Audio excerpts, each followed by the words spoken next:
Assalamualaikum warahmatullahi wabarakatuh. Bismillah, mari kita lanjutkan lagi ngaji kita. Jadi malam hari ini kita membahas salah satu insting yang ada dalam diri kita. Karena ini sifatnya insting, kalau dalam bahasa agama itu dekat dengan fitrah, kondisi alami yang sudah ada dalam diri kita. Tapi kalau kita tidak mengelolanya dengan baik, dia bisa jadi masalah. Nah, malam hari ini kita belajar salah satu jenis insting yang dikenal sebagai herd instinct. Herd instinct itu kalau diterjemahkan dalam bahasa Indonesia itu biasanya insting atau dorongan jiwa. Herd itu kawanan atau kumpulan.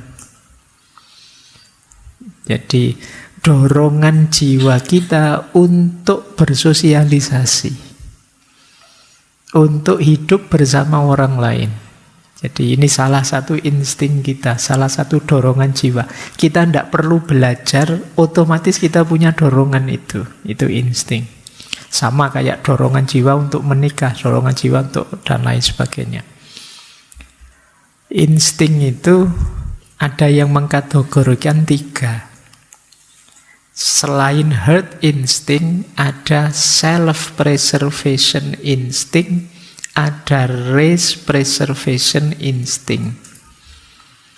Selain dorongan untuk berkelompok, berkerumun, ada dorongan untuk menjaga diri kita. Makanya dalam diri kita ada beberapa aspek yang muncul begitu saja. Misalnya naluri untuk mencari makanan, naluri untuk melindungi diri, tidak ingin diganggu, naluri untuk ingin tahu. Di situ orang yang ingin tahu itu kenapa? Ya biar saya selamat, ini ada banyak hal yang harus saya ketahui. Ini self preservation.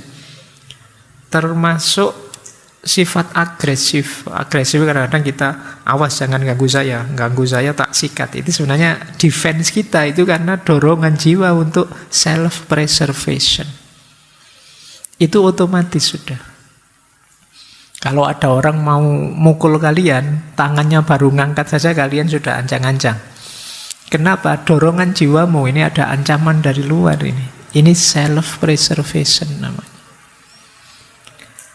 Termasuk dorongan jiwa untuk makan. Mencari makan itu dorongan. Tidak perlu pakai diskusi, begitu perutmu lapar, ya kamu tetap bergerak mencari makanan. Jadi tidak perlu kamu pakai seminar, Pak, perut saya kok kerucuk-kerucuk ya Pak, ini memahaminya pakai teori apa ya, filsafat apa ya. Tidak capek-capek begitu, wis pokoknya ayolah lapar ya makan saja, ngantuk ya tidur saja. Ini namanya self-preservation instinct. Termasuk menghindari rasa sakit, rasa tidak enak.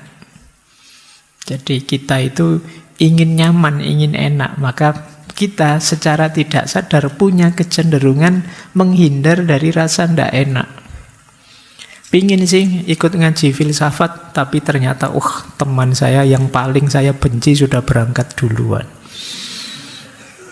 Males mau ke sana, lihat wajahnya saja sudah mules aku misalnya. Jadi, kamu terus tidak jadi berangkat. Kenapa? Kamu ingin nyaman. Jadi itu salah satu dorongan jiwa, namanya self-preservation instinct. Ada lagi lebih luas, yaitu race preservation instinct. Ini dimiliki setiap orang yang berhubungan dengan kelestarian makhluk yang namanya manusia.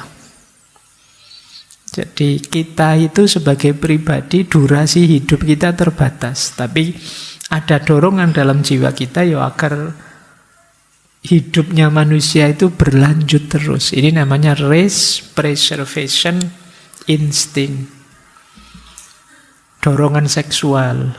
Yang cowok suka dengan yang perempuan. Yang laki-laki senang dengan yang perempuan. Ini dorongan jiwa. Kalian apa pernah belajar? Saya ini laki-laki, berarti saya harus senang perempuan. Caranya senang tidak ada. Otomatis saja rasa suka itu muncul. Itu yang disebut insting. Jadi seks itu ya dorongan langsung. Jadi kalian tidak perlu, Pak saya harus belajar detail ini Pak. Tidak harus begitu, dorongan itu ada. Makanya ngapain kamu ngumpulin video-video banyak itu. Nanti kalau ditanya alasannya, loh Pak ini kan saya harus belajar Pak. Harus banyak rujukan Pak. Harus banyak Allah. Jadi alasanmu saja itu. Itu mungkin bisa jadi alasan kenapa sih kamu kok suka sekali video-video gitu. Jangan-jangan kamu salah mengaktualkan dorongan seksualitas dalam dirimu. Yo agama ngasih tuntunan, yo kalau memang tidak kuat, yo menikahlah.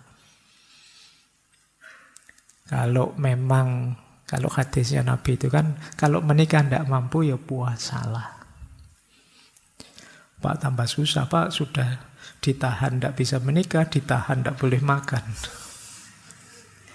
Maksudnya itu mungkin semacam pengalih perhatian. Daripada kamu mikir gitu-gitu terus, mending mikir lapar ya, nanti makan apa. Jadi ini secara psikologis mungkin ke situ. Kalau kamu sedang lapar kan sudah pikiranmu diajak ke situ-situ, tidak bisa. Yang dipikir lemes, sudah kamu mikir makan. Ini race preservation. Tiba-tiba saja nanti kalau kalian punya anak, begitu sayangnya sama anakmu. Meskipun kalian tidak pernah kursus parenting, tidak pernah ikut pelatihan jadi orang tua yang baik, yang begini, yang begitu. Insting itu muncul sudah dalam dirimu. Meskipun yang seks tadi kalian tidak ikut pendidikan seks yang gimana kan banyak itu sekarang model-model gitu. Saya yakin kalian sudah bisa. Jadi meskipun nanti mungkin ada cara-cara yang lebih manusiawi atau yang gimana, ya monggo saja. Tapi dorongan itu ada. Jadi yang laki-laki suka yang perempuan. Dalam rangka apa? Berketurunan. Makanya mungkin belakangan banyak ya isu-isu, Pak sekarang anak muda hari ini itu banyak loh Pak yang tidak mau menikah. Mungkin dorongan untuk menikah itu tertimbun karena kalian punya kegelisahan ini, kegelisahan itu. Tapi dorongan seks itu tidak bisa kita timbun. Itu pasti ada. Mungkin yang tidak menikah ya nanti nyari pelampiasan yang lain. Tapi ini namanya fitrah, insting. Kita pasti punya itu. Tinggal makanya bahasa kita malam hari ini mengontrolnya. Mengontrol itu bukan berarti mematikan, tapi mengarahkannya agar membawa pada kemanfaatan atau kemaslahatan hidup. Nah, jadi ini di antara sisi diri kita yang jarang dibahas. Sering saya bilang pendidikan kita itu fokusnya masih positivistik, masih pada akal dan panca indera. Sementara alat-alat kita yang lain jarang dibahas, termasuk insting ini atau naluri. Masih ada lagi nurani, hati, kolab. Masih ada lagi intuisi. Belum lagi imajinasi. Kita masih punya perangkat yang jarang kita garap. Malam hari ini kita belajar satu tentang insting. Itu pun satu aspek saja, yaitu herd instinct. Insting sosial, insting kerumunan. Baik, apa sih herd instinct itu? Ini kalau pakai definisi, ya herd instinct itu dorongan alami manusia, juga hewan-hewan, untuk mengikuti tindakan atau perilaku kelompoknya secara kolektif. Jadi ada dorongan dalam jiwa kita untuk menyesuaikan hidup dengan kelompok kita. Jadi, lu kelompok saya kok jalan semua ke utara, ya saya harus ke utara berarti. Kelompok saya kok ikut jalan ke selatan semua, ya saya harus ke selatan. Ini herd instinct, jadi dorongan jiwa sosial dalam diri kita. Wah, teman-teman kok ikut ngaji filsafat semua ya, tinggal saya yang belum. Terus kalian gelisah. Saya harus ikut saja. Begitu kalian ikut, meskipun sebenarnya kalian mungkin tidak terlalu senang, kamu nyaman. Karena sekarang kamu ada di kelompokmu. Ini yang disebut herd instinct. Jadi naluri kelompok. Makanya ini disebut fitrah, karena setiap orang pasti punya dorongan itu. Kalian beda sendiri kan tidak mau. Tidak enak kelihatan terkucil, tersisih, tidak sama dengan yang lain, itu menggelisahkan. Kalian ingin sama saja seperti yang lain, seperti orang lain. Baik. Jadi ketika kita menyesuaikan diri dengan banyak orang, ketika kita memutuskan sesuatu, tapi sebenarnya itu bukan mau kita, tapi maunya kelompok kita. Dan kita nyaman dengan itu, meskipun mungkin dalam banyak hal kadang-kadang kita tidak cocok, tidak setuju, tapi tidak apa-apalah. Pokoknya keputusannya orang banyak saya ikuti. Ini namanya herd instinct. Dulu pernah ya kita membahas kebenaran. Ada kebenaran itu yang sifatnya objektif, ada kebenaran itu yang sifatnya subjektif, ada kebenaran itu yang sifatnya intersubjektif. Nah, dalam kerumunan, dalam kawanan, dalam kelompok, ini kebenarannya sifatnya intersubjektif. Sifatnya kesepakatan. Begitu kita sepakati, ya dia jadi kebenaran. Yuk untuk kos-kosan kita, misalnya kalau kuliah pakai baju hitam-hitam terus yuk. Nah, ini namanya kebenaran pakai baju hitam, itu namanya intersubjektif. Kalau sudah intersubjektif berarti sudah disepakati. Kalau ada yang tanya, apa dalilnya kamu pakai hitam-hitam? Tidak ada, itu tidak ada hubungannya dengan dalil. Ini kesepakatan. Karena apa? Karena ranahnya ranah hidup bersama, ranah sosial. Kenapa kok ada begitu? Ya karena ada dorongan dalam jiwa kita untuk hidup bersama orang lain. Kalau kita hanya mengandalkan kebenaran subjektif-subjektif saja, kemungkinan konfliknya besar. Dan itu tidak nyaman, tidak enak kan kalau hidup itu masing-masing egois, subjektif, padahal kita ada di ruang yang sama. Akhirnya dibuatlah kesepakatan bersama. Ini yang disebut intersubjektif. Nah, dorongan jiwa berarti herd instinct itu. Kenapa dorongan jiwa ini muncul? Nah, ini ada beberapa alasannya. Alasan pertama, untuk keberlangsungan hidup. Jadi kita itu dalam banyak aspek tidak bisa sendirian. Bahkan ada yang menjelaskan, dalam kelompok hewan tertentu, berkelompok itu lebih memperbesar kemungkinan survive. Ini contohnya misalnya kambing yang banyak itu. Misalnya ada harimau datang, itu kan kemungkinan selamat kita besar. Karena kita tidak tahu nanti kambing yang mana yang diterkam harimau. Tapi kalau kamu sendirian, satu-satunya ketemu harimau, ya mesti kamu, siapa lagi yang kena. Nah, ini insting kerumunan. Di tengah orang banyak, saya bisa selamat. Jadi aman. Kayak kalian itu cowok-cowok kadang ngumpul bareng-bareng. Terus mungkin ada cewek lewat, terus sweet-sweet itu. Begitu ceweknya noleh, siapa yang tadi sweet-sweet? Diam semua, bukan saya. Kamu selamat. Coba kamu sendirian, mesti ketahuan bahwa itu kamu. Itu logika sederhana. Kenapa kerumunan kadang-kadang menyelamatkan?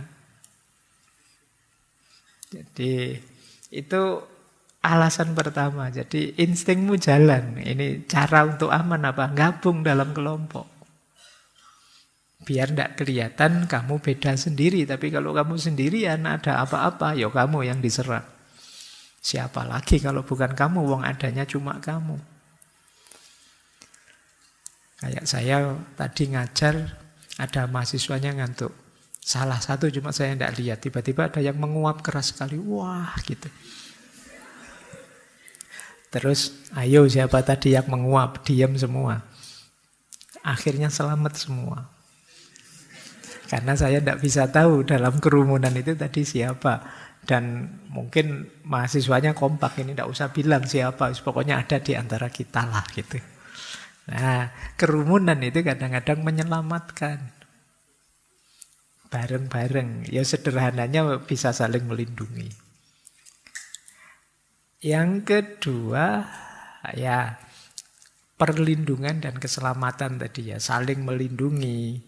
Karena kita bareng-bareng, bersama-sama jauh lebih kuat daripada sendirian. Dalam senang maupun dalam sedih. Kayak iklan rokok itu ya, ndak ada kamu ndak rame, ndak enak, ndak seneng. Kalau kamu ada, aman sudah. Kalau ada apa-apa kita bisa saling lempar tanggung jawab. Jadi, bukan saya, kan ada kamu, buat apa? Itu kayak, mungkin kalau kalian mudik, pulang kampung terus ibumu marah-marah, ayo ndak ada yang mau nyapu. Itu kan kalian kalau saudaranya banyak berkelompok kan enak. Yo kamu dong. Ibumu capek ini harus dimarahi satu-satu ya capek. Tapi kalau kamu pas sendirian di rumah, yang nyapu siapa, yang buang sampah siapa, mau ndak mau ya kamu. Nah, itu alasannya kenapa banyak orang itu lebih safe, lebih aman. Yang ketiga, resikonya jadi minimal. Barang berat kalau dijinjing bareng-bareng jadi ringan. Barang ringan kalau tidak dikerjakan ya tidak selesai. Jadi, tapi kalau banyak temannya lebih enak. Pekerjaan satu kalau kalian berdua jadinya setengah-setengah. Pekerjaan satu kalian bersepuluh ya 1/10 semuanya. Lebih ringan, lebih enak. Itulah kenapa muncul secara naluriah insting untuk berkelompok. Baik, kalian misalnya, mungkin kalau yang datang padamu misalnya tiba-tiba ada yang menyerangmu, satu misalnya anjing, kalian mungkin masih berani, alah anjing satu aja nyari kayu kamu kejar-kejar balik. Tapi begitu anjing 10, yang lari kamu mesti. Dia sedang bersama kawan-kawannya. Itulah resikonya jadi lebih minimal. Saya akhiri sekian. Wallahul muwaffiq. Wallahu a'lamu bissawab. Wassalamualaikum warahmatullahi wabarakatuh.